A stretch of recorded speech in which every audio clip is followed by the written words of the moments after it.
get this misconstrued. I don't feel like I'm a cool person. It's just the lights are really bright and I'm exhausted. All right. I just got off. I only had enough time to shoot a deuce and come here for this interview. So excited. This probably top 3 interviews of 2024. And I haven't even done the interview yet. Only because the gentleman that is here. All right. First of all, the guy to my right or left or whatever this plays out.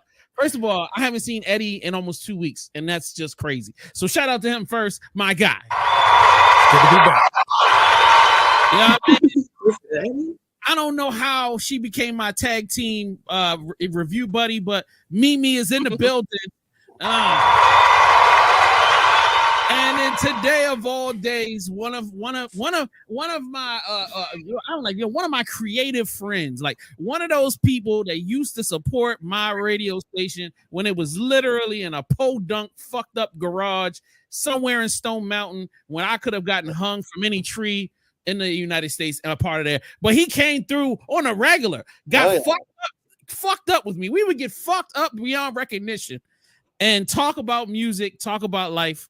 I love this guy, you know what I mean? And he has gone on to not only continue to create music, because you dropped an album like last year or something like that, which was, we're going to talk about that shit too. Okay. You know what I'm saying? The hell, what are you doing? A comedy rock and roll album? What the hell is that all about? So anyway, talk about somebody who was a slave to a couple hip hop tracks on it too. It's there's multiple things going on.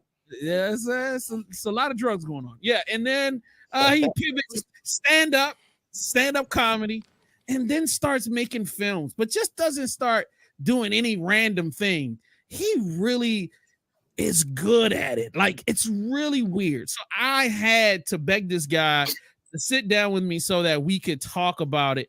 And me and Mimi, after watching Blood Mountain Massacre, I was like, yo, we gotta talk to this guy. So first of all, Bob Place, how are you doing, bro? Fantastic. Thank you so much for having me. I mean, I was so excited. I watched the review, and then when you asked me if I would be down to do this, I'm like, of course. I'm down to talk to you anytime, anywhere. It's always a good time. I actually don't drink anymore. Wow. You lying son of a bitch. Where's Bob Place at? You're not him. Get out of here. You're like, what? Are you serious? Don't tell me you found Jesus too. And they're like, this is a thing, no, right? but I haven't drank in almost 2 years now. Right. I'm not claiming sobriety, but I don't drink. I'm smoking. I'm open to close, we're smoking, but I don't drink anymore. Okay. I'm not even gonna ask why. We're gonna move right on past that. So my first question is, what the hell made you he just started off. What the hell? Yeah, what the hell made you decide to shoot films like that? And all of the times that we've gotten drunk and hung out, I've never remember you. Now I remember you loving to like be performative, doing your stage shows, costumes, over the top shit, your music videos, your artwork, over the top. But I never would have imagined you like doing films. What made you like decide you want to do a film? Well, I mean, honestly, from my perspective, it's like I've made a bunch of little short films before doing Swank Sinatra, just like in high school in my early 20s, but it's expensive to make a film. So I always wanted to do it, but the problem was it's hard. It's like very hard to pull that off, so I did skits and I did music videos. I did music videos for other bands. I did one for his band. And, I always liked it. I always wanted to make movies, but it's just so I had to figure out how to do it. And as it turns out, you just gotta fucking do it. Facts. Like, you just can't accept that it's not going to get done. It's like there's no excuses. That you can't take any excuses to yourself as to why it can't be done, because you could always, do something else. And that is the mentality, basically. And then, we found some money. I found money for both of the films, obviously, but it was still not very much money, and it was very hard to do it. But yeah, I think, did that answer your question? No, fully answered the question, and then even gave me a little bit more. So Ed, you take the next one. Well, first, Bob, it's good to have you on the show. I see you got somebody sitting with you. If you wouldn't mind, please, could you introduce us? Yeah, I'm Darby. We worked on the script together, did the movie together. Okay, and that was just the Blood Mountain Massacre. You guys worked together on that. You did the script together and everything. Mm-hmm. Yeah. Okay, so I wanted to ask you guys, and I'm glad I got both of you guys here. One of my favorite questions to ask film creators, especially on the indie level, out of pre-production, production, and post-production, which is your least favorite and why? Post-production, probably. Yeah. Pre-production is fun because you're like jazzed up and you're ready to do it, and then the actual production part's like all the problem solving. But the post-production is all the cleanup. It's like, oh, we should have done this and we should have done that, and we got to fix this, and it just becomes really tedious. Well, I agree with that, because also of like, whoever gives you money is going to have some notes, and so it's like that's where the notes come out. Well, at least like in this time, it sort of came out there. Last time there were notes all over the fucking place, but that can be very stressful, almost. Trying to like push ideas through that, like maybe people don't understand, but it's like, no, I'm telling you, needs to be, fighting for things becomes a little stressful in the editing process, particularly. Because people are like, cut it. Like, well, no, why are you cutting this apart? Hold on, So you guys were able to go in very much of that during Blood Mountain, though. Oh, okay, gotcha. So you guys were able to go into pre-production already having the funds secured. Have you ever gone into pre-production like fully broke, just like we're going to make this work? No. We went into pre-production without anything. We figured out everything first, and then we were like, okay, now that we know everything and we can present all of this material, then now let's go try to find some money. And so I hit up a guy that had told me, great guy, comes to the Laughing Skull Lounge all the time. I went to see Tenacious D with him and a couple other people, and he had said, hey, if you're ever doing another script, I'd like to read it. I might be interested in, helping out. So once we had all that together, we met with him at lunch. I said, here's the script, take a read. I'm looking for money. Here's a little binder of like, this is how much we think it'll cost. We also had sort of like a business plan made as to like, okay, this is where the money's going. This is how the money will be spent. This is how we're going to try to market it after the fact, and the things that were sort of, And he said, do you have a trailer? And we were like, no. We need a fucking trailer. And then immediately we like put together this trailer that was then, here's what, it visualized the concept of the film. And ultimately we got money from him. And then Marshall also gave us money as well. So we is still doing the money during this time frame, which is obviously promoting the film, which is the whole second half of making a film. That's a fact. All right, Mimi, go. Let's see. My first question is going to be which one of you or both came up with the band names and the song titles in the show? Because I have to say, I don't know why I want a t-shirt with napalm pussy juice on it, but I want that t-shirt too. Creative mind behind napalm pussy juice. Oh my god, I love that. Excellent idea. I don't remember exactly. I mean, I think it was. I mean, the names of the songs certainly were the ones that guy played. He improvised those. The napalm pussy juice. Oh wow, that was all improv. We had something similar to it. We had something similar in the script. Well, we took a lot of takes with him and just kind of. He's a comedian. Patrick. He took a lot of takes of naming the goth band and a lot of takes of doing the starting that song for Nikki Knockers. and then we kind of just put that together. Yeah. I think with the abortions and Dick Hammer, we were just trying to think of things that were kind of obnoxious. Right. But Okay, you're just trying to be as off the wall as human. And the song titles sort of came organically Yeah. with writing the songs. And then I remember there being a point where when we were writing in the early, like the first draft, when we're like, okay, who are these bands going to be, sort of a thing. I remember Dick Hammer being almost like a joke at first. Like, Right. yeah, what if it was Dick Hammer, douchebag guy band? But that'd be too stupid. And then it was like, no, that's got to be what it is. Huh? So I can't remember exactly the genesis of that because I was drinking at the time then. Funny enough, we discovered later that the Marble Man, the 70s Marble Man, his name is Dick Hammer. Yeah. Yeah. Wow. It's like obviously Richard, but it's Right. Right. Dick for short. Yeah. God.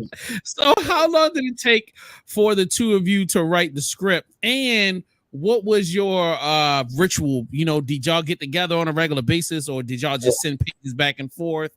How did No. We've been pretty much consistently meeting twice a week for like 3 years. 3 times a week. Oh, it was after the baby came. Yeah, after I had my son almost 2 years ago, it became 2 days a week. But we've been meeting consistently every week, and we'll have for this script, the genesis of it was we initially were trying to start a podcast, and we started getting together to try to make that happen. And we were like, wouldn't it be fun to make a slasher movie? And we started talking about our sort of love for that. And then eventually we were just talking about the slasher film more than getting anything done with the podcast. And it was like, all right, I think this is a sign. And I'm so much happier doing that. Most of those conversations kind of, the initial conversation with the slasher thing was like making a list. It was like, well, if you're making a slasher film, what do you have to have? Yeah. And by the time we were done with that conversation, it was like, well, we already know all the stuff. It's this stuff. Let's just write this. Right. And then at a certain point before, because we were also like sort of drafting it out, just like pen and paper and sort of like constructing who these people were and making like a map of it before we were typing anything. Yeah. And like a Charlie from Always Sunny type map with like Yeah. bubbles and this person and right. yeah. And so the writing of it was also kind of intertwined in like that. And then when we finally started, writing it, it just kind of wrote itself because we had already figured it all out, except for the third act, which we figured out as soon as we got to the point where we were typing that. Yeah, I got questions around that part. Yeah, we'll get to the third act.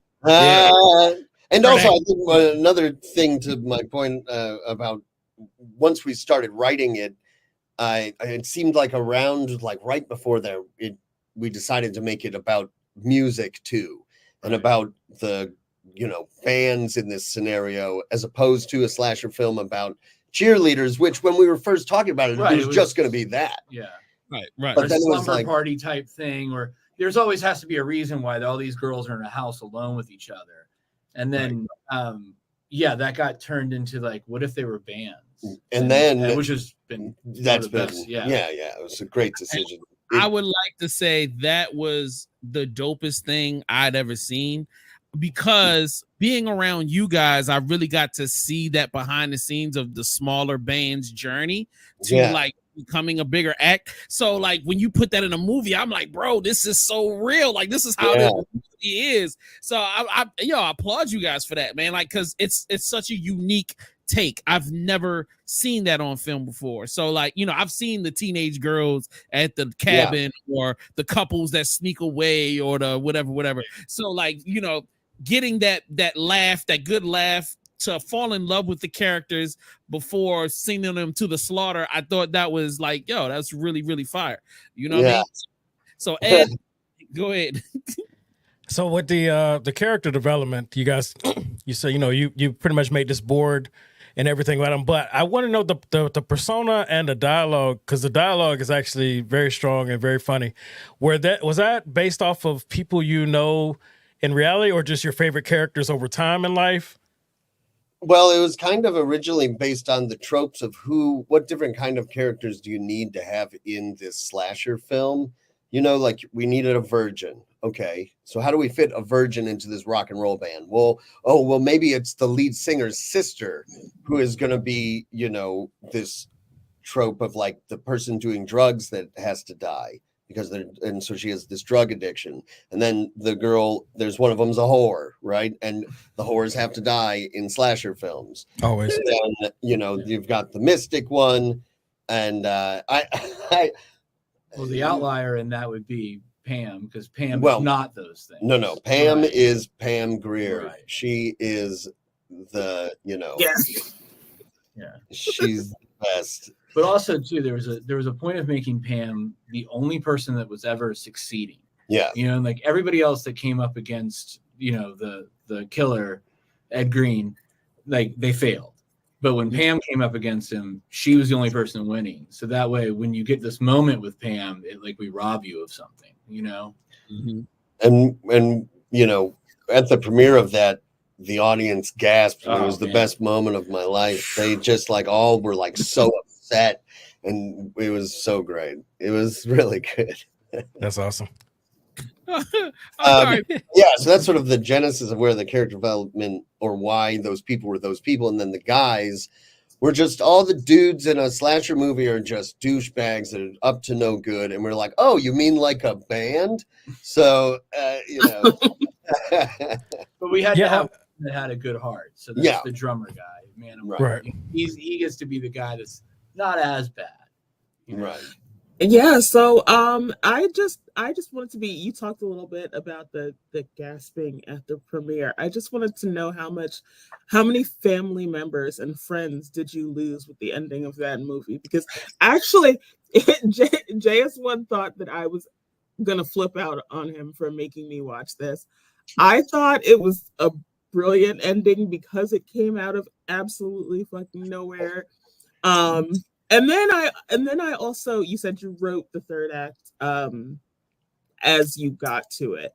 So That's my right. second part of that question was what was it, the drugs? What made you go that far left? Because that was, anyone who hasn't seen it, I don't want to spoil it for you. I'm actually gonna go watch the other film that Jason had mentioned after this because I am intrigued. Sure. But yeah. How did you arrive there, and who disowned you? We're trying to figure out like where we should go, and we knew that we wanted to go extreme. We didn't want it to fizzle out. We wanted to like really bring it home with something, you know, that sort of tied things together and added some mythology to it. It And felt it just was like you know, I don't know. It just Yeah, I'm not exactly sure how we got to that point. I think we just knew that there had to be a culmination. We knew that we wanted everybody to die. yeah. You know, and it was like, how do we take it just to the absolute extreme? And we wanted to bring them all together, like the end of like a Shakespeare play. Yeah. But So Shakespeare wasn't interested. Okay. well, you know, This is Trails have to come out. Yeah, All of the dirty laundry has to be like, right. you know. Man, I don't mean to jump in. I'm not trying to take over, but every time I watch one of your films, I just hear Bob all over the place. Like it reeks of his personality. It reeks of his ability to go from 0 to 1,000. Like, you know, if you hang out with him and you're having conversation, you could be talking about Chinese food.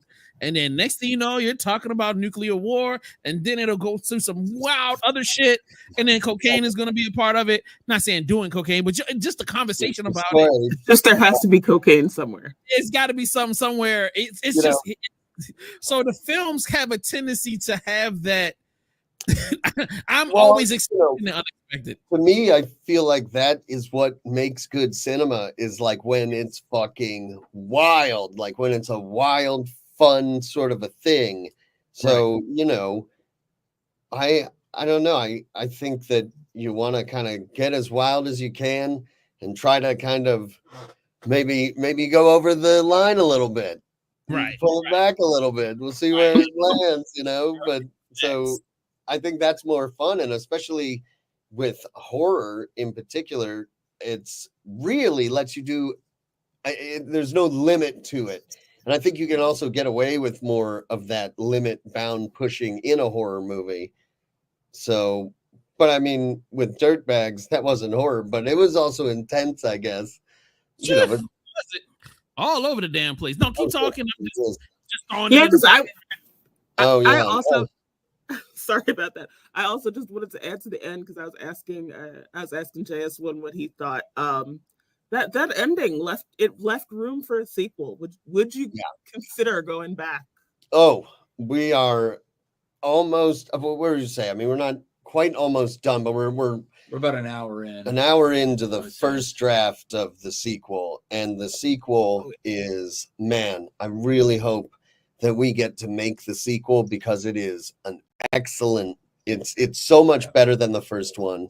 You know, it takes the story, it continues it further. It's not just a repeat of the same thing. No, not at all. You know, it's a whole. The mythology continues and it's deeper, it's thicker. It's like we Yeah. had to really come up with answers for things that were in the movie that are in the current film, and like give reasons why those things happened, and then the continuation of those to the other side of that saga. So it's like it's great. I'll be there. I hope we get to do it. Yeah. I really do. Because, you know, the first one, there was this element of writing it so that it could be done. You know what I mean? Right. And this second one is like, we're just writing for what we would want to be done. Yeah. And it's, you know, it gives a lot of backstory to like a little more about the bikers and the Crowleys and the, you know, the whole satanic gang. And that's the one thing though. It does get much more satanic. And it does go down that road. It's like pretty much I don't think it's graphically though. I think the graphic element of the Satanism is definitely in this film. That's right. The sequel is about laying all the lore. So you understand why that happened, you know. And it's Satan, but I'll tell you, it's funny. It's like it's not. No, you know, like I cannot wait. This is a Satanism, but a funny Satanism. Well, you know, he's a goofy guy. You know what I mean? Something to worry about. Yeah, All right.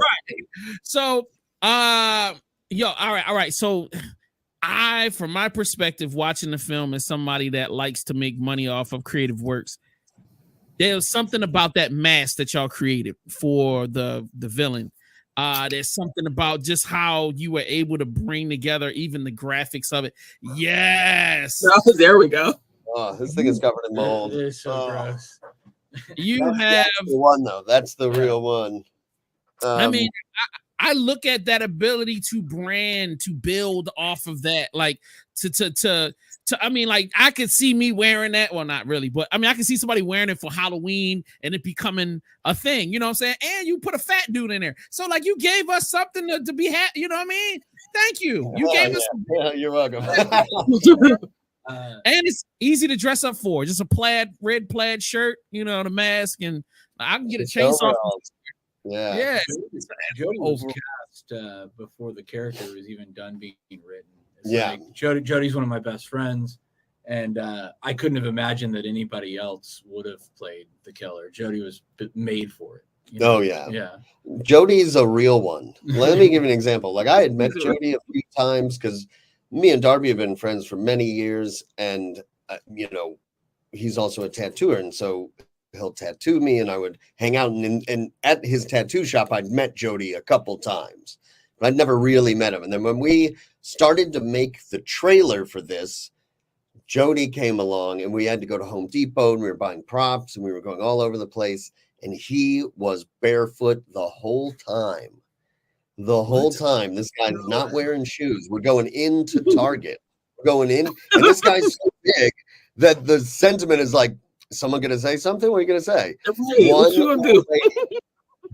One little old lady said something at fucking Walmart. No, at Home Depot, Lowe's. Yeah. And he was just like, oh, they got wet on the work site. And I was like, you clearly don't look like you're coming from a work site. Like, But he was a real one. He went all the way, and he was willing to do a lot of stuff for that movie. I mean, he was constantly covered in mud and blood, and he was also helping behind the scenes when he wasn't in front of the camera. So was everyone, right? I mean, but everyone was very invested in seeing this thing through.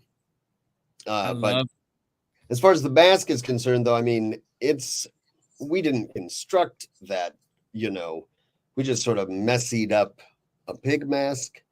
But we knew we wanted to cover his face because in the trailer, his face wasn't covered. And it seemed like, no, he needs to, it's a little scarier if you can't see his face. Right. Right. It's more iconic. It's more, it's not human anymore. It's something different, right. And I love the way that you didn't overuse them and you didn't underuse them. You know what I mean? Like, and that's definitely something I was super impressed with on this film and American Dirtbag is you don't waste a lot of screen time. The scenes don't go too long. You know what I mean? The dialogue is snappy. It's to the point. You know what I'm saying? The jokes you get in and out. You don't really spend a lot of time leaning on too much of a joke or whatever.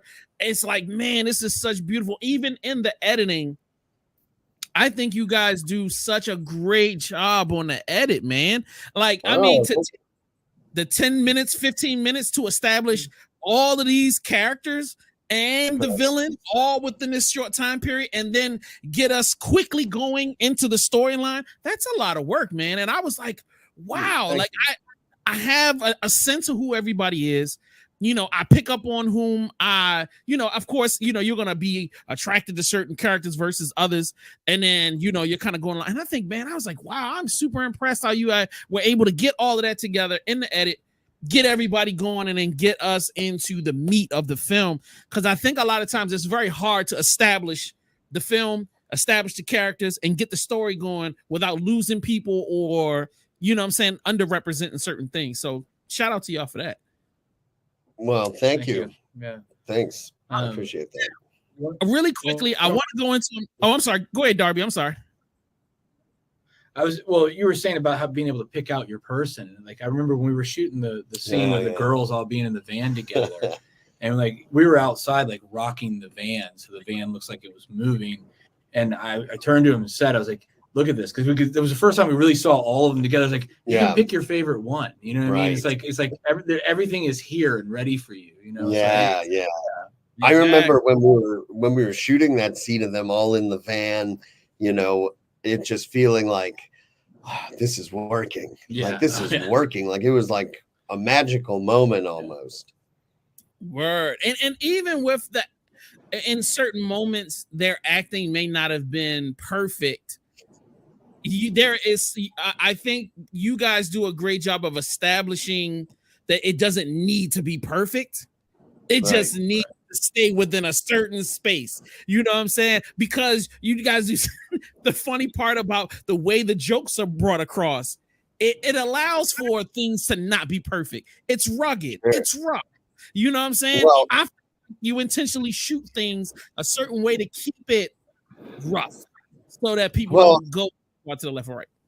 That's absolutely right. And I feel like part of that was intentional. So it was like, the film looks like it's scratched up. The film you're watching itself periodically kind of like jumps and messes up because we were trying to put it in this universe where it's, we wanted it to seem like an old 16 millimeter print of something that you'd see at a porn theater in the 80s, we like wanted that thing, like a Mm-hmm. grindhouse film, right? Right. And so we leaned into that, and that was twofold because on one hand, first of all, I just have a love for those type of movies, and I watched a lot of those like B movies, but also because there's always an element with trying to pull off an independent film where it's like, how are we going to do it is also sort of tied into what are we doing, So with this, because it's the horror genre and it's okay to be a low budget thing. We were like, let's lean into the idea that this is low budget. Let's not make this a weakness to us. This is going to be a strength. That's what we're doing. Yeah. Was it a little you know, did some things go awry? Yes, it did, because that's what it is, you know. And so there was like, I loved it. It's exciting working like that too. It's stressful as well, but It's worth it. Yeah. 1000%. Mimi. Oh, I just wanted to say I told you so. I 100% told you, and I thought that was intentional. I win. Word. Shout out to you. Shout out to you. He said, I win. Your next question. Yeah. My next question was because I saw so many different elements of comedy. Did you kind of let everyone, like, how many did you go several takes to try to get each of the jokes off? Some people were like the dry humor. Then you had the Pam character who was like the blaxploitation. You had, you know. So basically, some of the people in the film were comedians, and the people that were comedians had a little more leeway, and then the people that were more actors just wanted to sort of stick to the script. So you know, a lot of the dialogue scenes with the whole band, like that was rehearsed before we shot it, and you know, it was what we had on the page. A lot of those scenes played like that, but then like Catherine Blandford has this scene where she's reading, doing a tarot card reading for Brent Starr, completely improvised by her, right? And just we gave her some guidance, but it was just like we wanted to see a little bit more with that character, and thought the scene would be funny. So it's a little bit. I would say that there's a pretty healthy amount of, we leaned in with the comedians. Yeah. We were a lot more receptive to hearing the comedians' suggestions for what they thought were funny. Sure. And most of that stuff got in. A lot of stuff, there was a couple here and there where we shut stuff down because it just didn't tie to where we needed to get an agenda across when the script was moving. Because of the scene was dragging on. I mean, you know, we shot a little more than, you know, we kind of trimmed it down, but we also didn't do too many takes because we were moving. We probably did maybe, you know, 3 to 4 on a long thing. The one that just got beat to death was not about the take; it was about the Zoom. Which was the scene with Liz. Oh my God. But it wasn't about her take. I mean, she did the take over and over. We did it for an hour. It was just about getting that Zoom right on the track. And we weren't scheduled for that for an hour. I mean, the way we shot that movie was so down to the minute that Darby constantly had a timer going, and we were like, okay, we got to get this done in 30 minutes. And he'd click the timer, and as it kept getting closer, he'd be like, you got 10 more minutes. Got 5 minutes. You got 5 minutes. And I was like, okay, get your tits out. Get your tits out.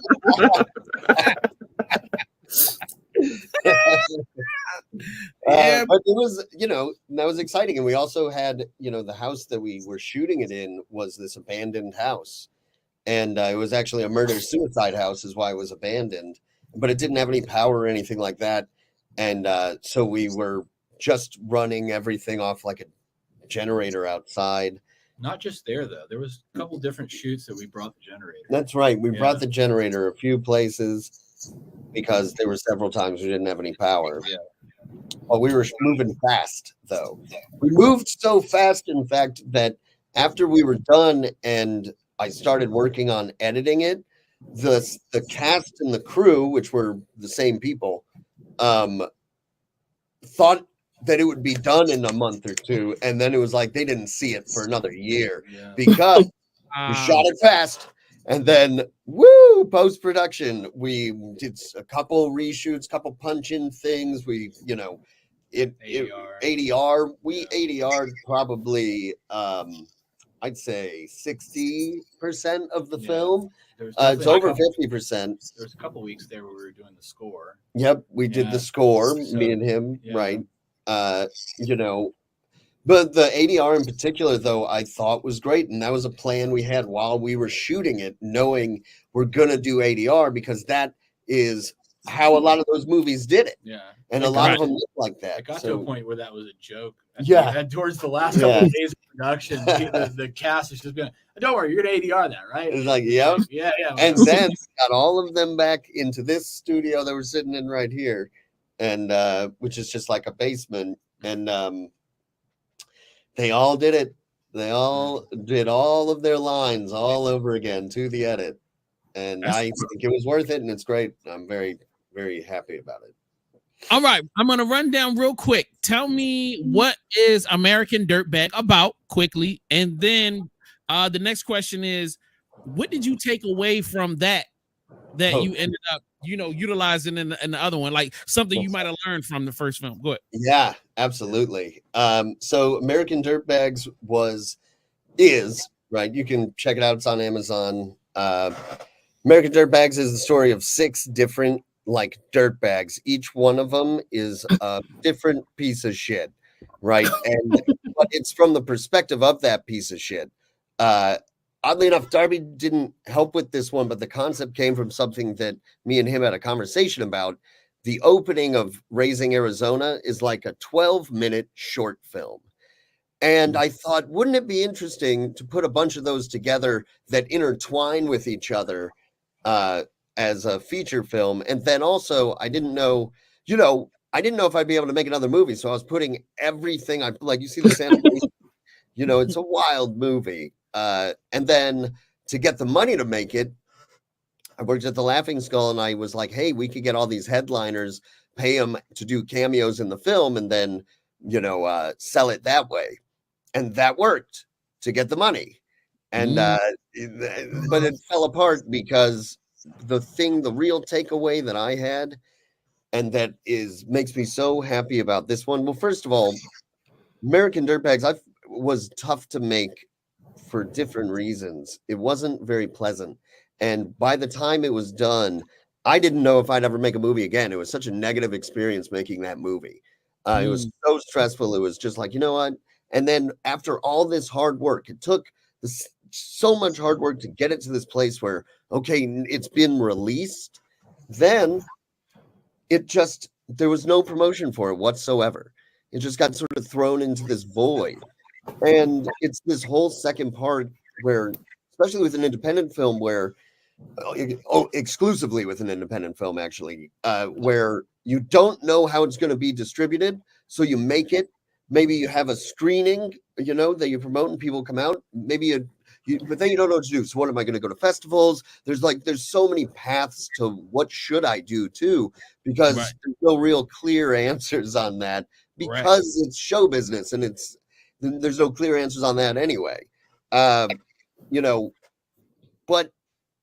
it took a year for Dirtbags to get out there. So all of the steam and all the excitement from the producers and from the cast and crew and whoever had dissipated, because it was like, well, I guess, everyone kind of like forgot about it, and then it's out, and then it didn't get promoted. So the biggest takeaway outside of just it was a better group, it wasn't stressful for the same reasons of, when you make your first film, it's stressful because everyone questions everything you're doing. The second thing, though, they just kind of trusted that, no, he pulled this off before, so he'll pull this off again. Right. And, but so there wasn't that stress on the second one. But the thing that we're doing is promoting this fucking movie. I mean, Fangoria got behind it, and they made several posts, and they did an article, and we're doing as many interviews as we possibly can, obviously. But then we've got, paid advertisements of the movie, the trailer on Tubi, advertising it's on, we're advertising it. And then me and him are making sure that we are also grinding as hard as we can. And I mean, we're in the Halloween parade in Little 5 Points next weekend. We're putting together a thing. We're spreading the word that way. We're driving all over town with, zip tying up these yard signs that we've made promoting the film. If this movie isn't a success, and a success, by the way, is based on, did it make its money back? If it makes its money back, we've been successful. Anything above that is like, how successful can you go? I'd say with an independent film, if you even almost make your money back, you did a really good fucking job. But if we don't, and if it's a total failure in a capitalist sense of the word, I'll just personally know that there was nothing else I could have done. So that takeaway between Dirtbags and this, because when the promotion didn't happen in Dirtbags, for many years I felt I was kind of holding that against the producer, and then I realized, hey, you didn't do anything either, though. Luckily, this time the producers are doing stuff. There's a budget for these ads that are going out and whatnot, and also we're just, street marketing too. Word, right? Yo, I love both films. Just want that to be known. When you dropped the first one, the internet hadn't gotten to the place that it is now. So it was such a big deal when I was like, I could go to my Google Play store and buy Bob Place's film. And it was like, it might have been $9.99, might have been $6.99. And so to me to be able to, whatever it was, but yeah. I mean, nothing, bro. I see. I'm the sucker that still pays $20 for movies the week they come out in the DVD format and stuff like that. So I'm the type of person I still want to support. That's just my crazy crackhead way of doing shit. I love it. But especially when it's a friend and you're like, I know this person, and I was like, man, you couldn't stop me. I was just as fast as I could buy it. Even this one, when you dropped it, you were like, it's on Amazon, and it was like, oh, I'm definitely buying this. No, but I think the greater point is, it's just that there were so many things done right in both films, and even though I had no idea what was going on behind the scenes. It's just. It was unfathomable that, like, yo, this guy just came up with an idea and shot some shit, had never shot anything before. Well, that's what I thought. I didn't know you had done the short films before that. Yeah. But now that you're telling me, oh, I did short films, it makes sense, because it's like just seeing how you were able to wrangle so many people, how you were able to get so much. I mean, the dialogue being so well done, snappy, on point. Now that I'm understanding that you got professional comedians on the first one, I can understand why it was so funny. Like, because that shit is funny, period. Like, you know what I'm saying? And it was like, it did lose itself, and it does get a little confusing in the first one.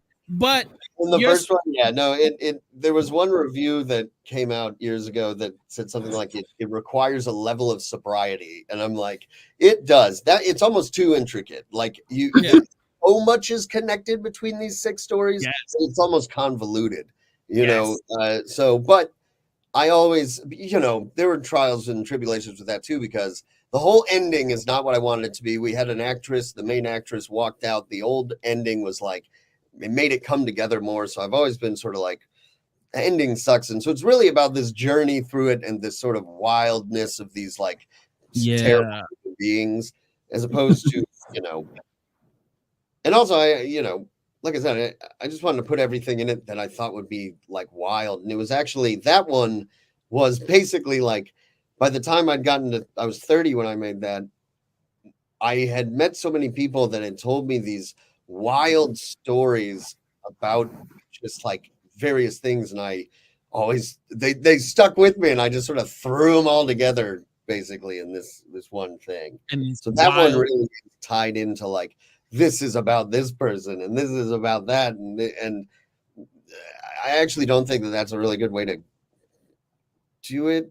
I don't know, it's more fun what we did, which wasn't so like on the nose about like real things in our lives. There are some things, but it's more fun than it's much more fictional. I feel like, Bob, you got to remember that you have, number one, done something that's not common, in my opinion, is that you've established a style for yourself.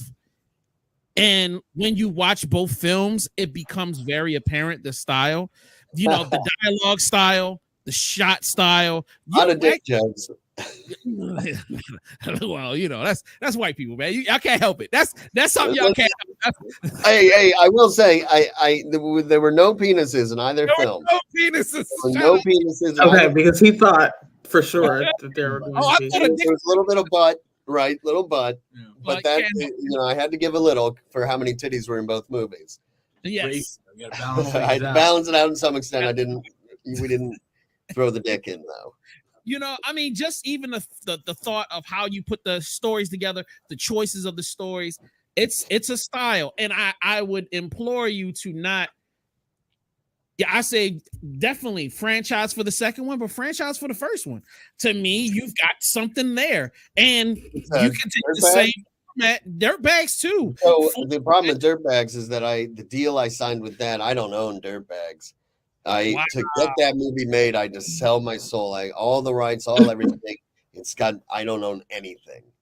I have a percentage on the back end, but as far as owning it, basically the deal I signed was I sold my script for, $1,000 or whatever it was. I don't remember. It wasn't much. It was more than $100 though.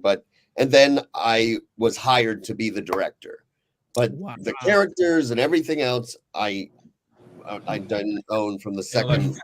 Yeah, the intellectual property I had to give away to get the money to make it. And that was also like, there were things like that where I wouldn't bend on the second one, and it wasn't like that with the second one. Right. Because I wouldn't do that again, but I had to do it to get the first one made. And there's things I won't do for the third one that I had to do to get this one made. You know what I mean? You got to keep, the more you pull off, the more credibility you would have to get it made. So, gotcha. All right. And my last couple questions, because I'm going to get you out of here. As a filmmaker that's done it independently twice now, I need you to give me advice for up and coming filmmakers. What are the most important things? And then the last question, we're going to start talking about hardware. So give me advice for new independent filmmakers. So I'd say if you want to make your movie, you just can't sit around and hope that hope that someone's going to find it and do something. You got to just make it. And if you are just determined to get it done, you'll figure out how to get it done. I think that's the real thing for me is like, if you want to do it, you can figure out the way to do it. It's expensive to do it, but you can be creative in the script you're writing to mitigate that. And then as many hats as you're willing to wear is another person you don't have to pay. So, that's also it. But I like the guerrilla DIY. I like having my hands on and all of that stuff too. Some people maybe wouldn't want to do that, but if you want to get it done, I think you just got to do it. Do you have any thoughts? Yeah, I mean, that's taking no for an answer is not an option. You have to decide that it's going to get done. No matter what happens, we're going to get this across the finish line. You have to wear all the hats. You have to wear all the hats. But the finish line is there, and you're just going to push it until it is. Yeah. And we're still pushing this project. I love it. All right. My last question, hardware. What is your preferred camera to shoot? And what are the necessities for every shoot that you need? Hold on. Honestly, this is going to be pretentious. Hold on. Let me show you this. This motherfucker gonna come with a $20,000 camera. He's like, yeah, this whole thing here. Yeah, right. I donated blood for 6 years to get this motherfucker. This is my K3. This is a 16 millimeter film camera.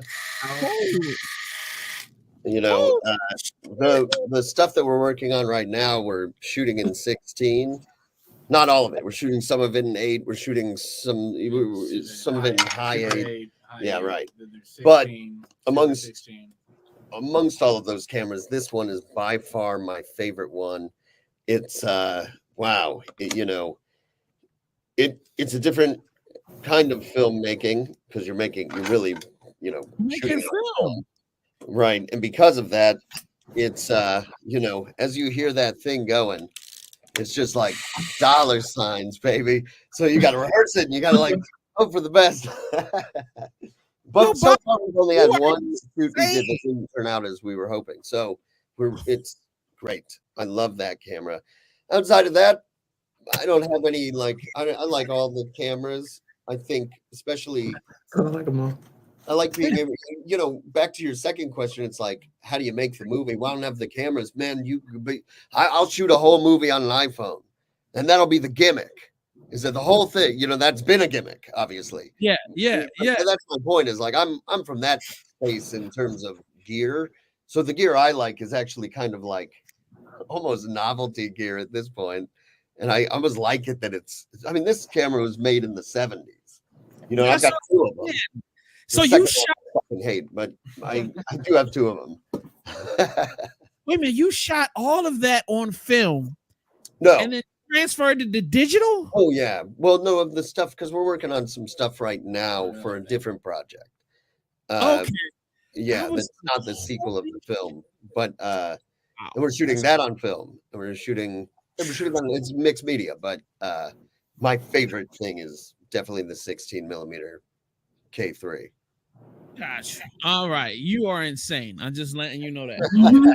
He's like, yes, he is. When I started telling him, I was like, listen, man, I want to start shooting on film. He was like, what? And I was like, no, hear me out. And The reality is my man got super upset about AI. And he was like having a tangent about AI for weeks on end. And then we had been discussing this other kind of like anthology type film, and it became this thing where he wanted to shoot each different part of the anthology on a different medium, and all of those mediums are and just as a fuck you to AI. That's so right. It's like, okay, fine, I'm in. You know, yeah, right. And that was the genesis of it. But then I think you did too. Found a love for it. Once we started getting the stuff back, it was like, man, this looks so cool. So good. I'm quite sure. But it's time consuming. And money. You know, financially developed. Oh yeah, like no instant playback. So the stuff you shot today, you see 3 weeks from now. And you know, the very first one we did, I was also shooting a digital backup, and then Darby was basically like, "Take the seatbelt off. If you're gonna do it, do it." And I was like, "Okay, let's just do it." And so now we don't have a digital backup. What is that? What is going on? Who did that? All righty then. Their phone, sorry. Oh, okay. I was like, what the hell's going on? You scared the shit out of me. I almost pissed myself. So don't do that. Well, I'm in home. You know what I mean? If I piss myself, I just go right to the bathroom. Bathroom's next door. So with that being said, that's our time, people. That was the sign that we need to wrap this shit the fuck up. So Mr. Darby, Bob, you know, thank you guys so much for your time. Thank you so much for having us. Oh, anytime. You know, thank you for the creativity. I once again can't tell you how much I enjoyed these last 2 films. How many my stomach hurt at the end of these joints, man. So much laughter. And you know, I can't wait to see what y'all got coming up next. I am available if you need a fat black dude to play any parts. I don't want any good parts. I want all scummy bad guy people. So if you ever need a scummy, bad, fat black dude to do some greasy, fucked up, dirty shit, let me know. I'll catch a flight immediately. We'll figure it out. We can make that happen. I'm quite sure you can. And with that being said, ladies and gentlemen, make sure if you haven't done so, please watch both of these films, Blood Mountain Massacre and American Dirtbags. Don't forget to follow these gentlemen on social media. Gentlemen, can you please give us your social media so people can support? Yeah, I'm on Instagram. I'm Bob fucking Place, and Bob F Place on Facebook. I'm Darby Dust on Instagram. Darby Dust is also on my Facebook, and then the movie has an Instagram, which is the Blood Mountain Massacre. But also there's a YouTube where we've been loading up tons of fun behind the scene type stuff and shorts. That is Blood Mountain Massacre HQ on YouTube. Yeah. There's a lot of fun stuff there. Man, I hope that you guys get some merch going. Make sure to get me a 4XL, please. If you do, send it. We got some merch at bloodmountainmassacre.com. No, and wait a minute. Did you get the posters up? No, we don't have the posters for sale, but I guess we could. We should. We should. Yeah, you're right. I'll cash app you $20-$30. Just let me know what I need to send you so I can get mine. You know, hey, I'll take one of those lawn signs too, motherfucker. You can send me a goddamn lawn sign. They're on my car right now. I was gonna pull them out. All right, we'll do. All right. Cool, I'm listening. Oh, I was just saying thank you guys for having us. Yeah, anytime. All right. With that being said, this is Real Reviews. Make sure you follow Mimi. Make sure you follow Eddie Lingo, the whole Real Reviews team. Tons of reviews already out that I didn't even know were out until I just got back in town. And there's more coming, more interviews coming. Real Reviews, we out.